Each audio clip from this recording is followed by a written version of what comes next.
Joséphine Staron, vous disiez il y a quelques instants que fermer le ciel aérien ukrainien, ce serait être co-belligérant.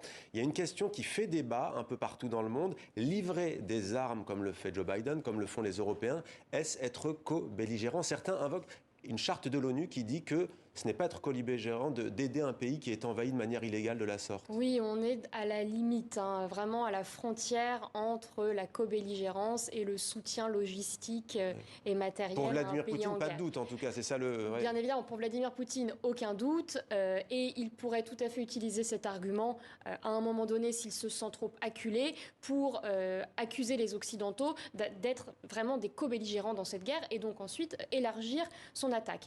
Mais ce qui peut nous rassurer aussi aujourd'hui, c'est qu'on voit que l'armée de Vladimir Poutine, dont on avait tous très peur au début et qu'on pensait très forte et très équipée, eh bien finalement, elle semble s'enliser de plus en plus dans le conflit. Un conflit qui devait être éclair et qui dure depuis plus de 3 semaines aujourd'hui. 22 jours. Ouais. Si on en croit les renseignements américains, bon, il faut se méfier puisque rien n'a été confirmé, mais d'après ce qui se dit, il y aurait eu au moins 7000 soldats russes tués depuis le début du conflit. C'est énorme, on atteint des chiffres. Si ces chiffres se vérifient, ça veut dire que l'armée russe est vraiment en difficulté. Et on voit Vladimir Poutine faire appel à des volontaires, à des soldats qui se trouvent ailleurs sur la planète aujourd'hui pour les rapatrier en Ukraine. Donc il est en difficulté. Donc est-ce qu'il aurait les moyens matériels et militaires d'élargir son conflit à d'autres belligérants?